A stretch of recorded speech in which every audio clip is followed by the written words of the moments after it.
अस्सलाम वालेकुम, मैं समी इब्राहिम हूँ और आप देख रहे हैं हमारा यूट्यूब और फेसबुक चैनल। हेग में जो परमानेंट कोर्ट ऑफ आर्बिट्रेशन है उसने पाकिस्तानी मौक़िफ़ को तस्लीम कर लिया है और जो किशन गंगा डैम का डिज़ाइन और उसके बाद रेतली हाइड्रो पावर प्लांट है उसके हवाले से एक बड़ी कामयाबी हासिल हुई है पाकिस्तान को। और परमानेंट कोर्ट ऑफ जो है इसने परमानेंट कोर्ट ऑफ आर्बिट्रेशन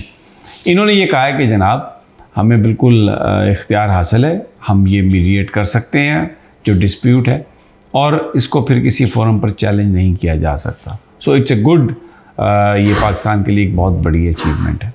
दूसरा मैं एक जो बात कहना चाहता हूँ कि जो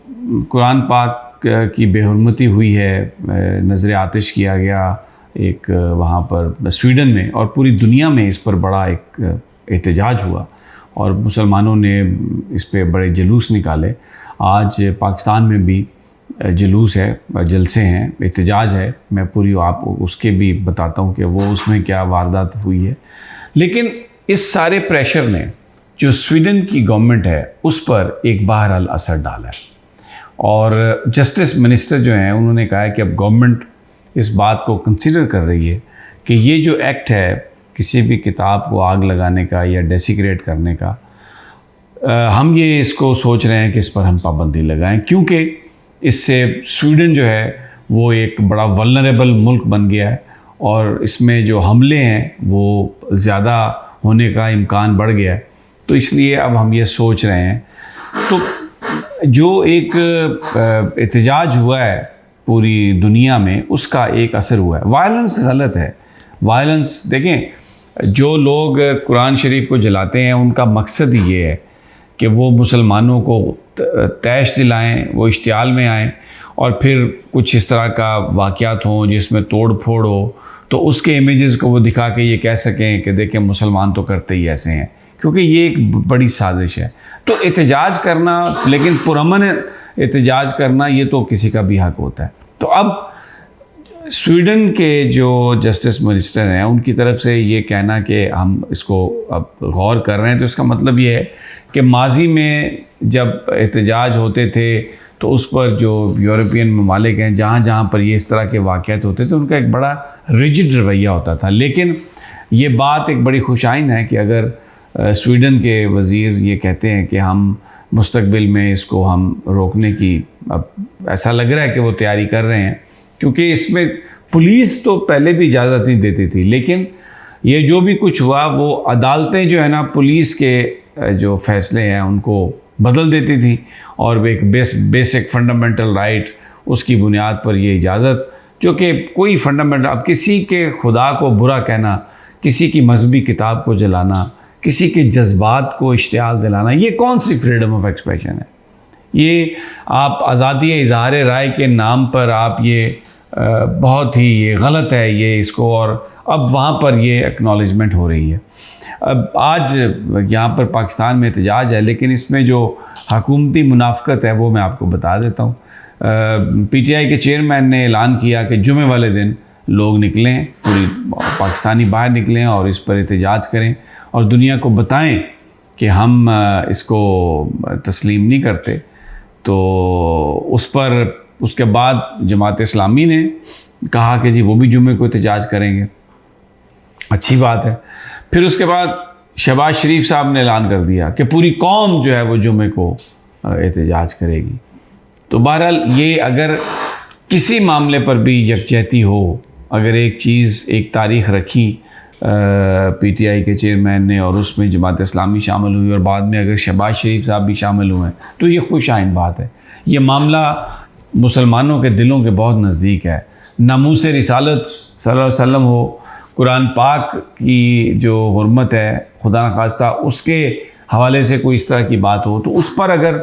आप एक एहतजाज करें, मिलकर एहतजाज करें, तो बड़ी ज़बरदस्त बात है। मैं तो इससे आगे बात करता हूँ, मैं कहता हूँ कि जो पाकिस्तान के मुल्की मामलात हैं उनको भी अगर आप मिलकर बैठकर बात करें तो ये बहुत अच्छी बात है। और एक बात बिल्कुल वजाहत से है, देखें कि जी अक्सर लोग ये सवाल करते हैं, मैं पाकिस्तान की सियासत पे ज़रा आ जाता हूँ, PTI पे आ जाता हूँ, क्योंकि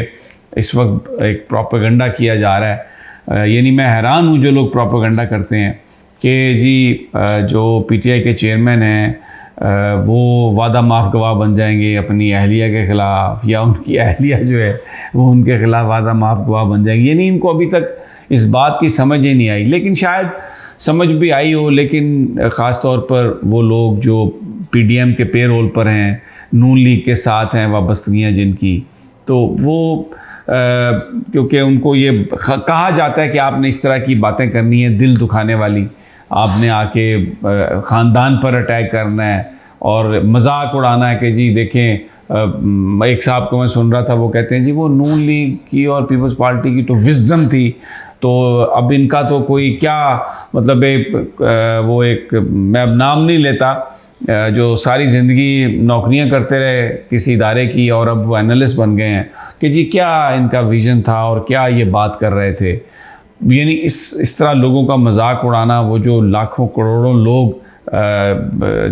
किसी के पीछे खड़े हैं तो उनका कहना है कि उनका तो कोई नज़रिया ही नहीं था जी, और नून लीग का और पीपल्स पार्टी का और मौलाना फजलुर रहमान का नज़रिया है और वो एक बड़ी विज़डम के साथ उन्होंने स्टांस चेंज किया। लेकिन पीटीआई की जो क़यादत है, जो चेयरमैन है, वो स्टांस ही चेंज नहीं करते। एक बड़ा सवाल होता है कि क्या आप जमहूरियत के नाम पर, जमहूरियत को बचाने के लिए या इस मुल्क के लिए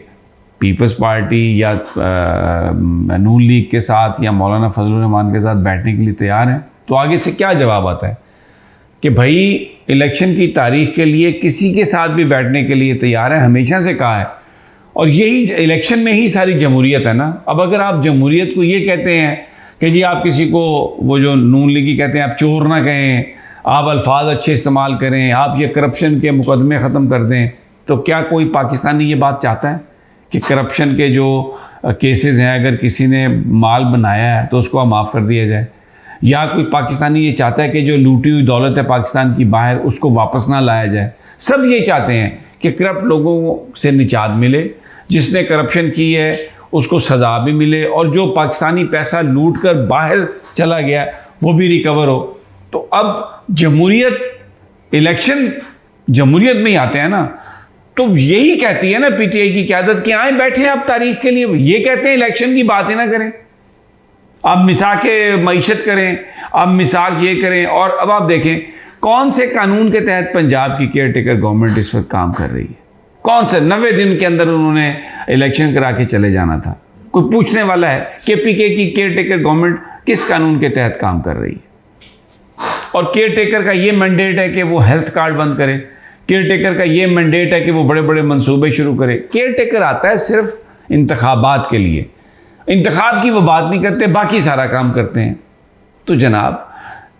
ये एक इस तरह का प्रोपेगेंडा सोशल मीडिया पर ये सिर्फ इसलिए कि जो पीडीएम की मुखालिफ क़ुव्वतें हैं उनके आसाब तोड़े जाएं, उनको साइकोलॉजिकली उनको अफेक्ट किया जाए। लेकिन जो आज जिस तरीके से लोग डेसिक्रेशन ऑफ कुरान पर भी निकले हैं और जिस तरीके से वो पाकिस्तान में इंसानी हकूक़ के लिए और जिस तरीके से वो इंतखाबात के हवाले से पुरुमीद हैं और देख रहे हैं, तो ये जो इस तरह का प्रोपेगेंडा है, मेरा नहीं ख्याल कि ये कोई काम आएगा। मेरा नहीं ख्याल कि इस तरह की ख़बरें चला के या इस तरह के टीवी पर प्रोग्राम करके या सोशल मीडिया पर इस तरह की ख़बरें चला के आप लोगों के असाब को मुतासर कर सकते हैं। इजाज़त दीजिए, अगली वीडियो तक अल्लाह ने के बाद।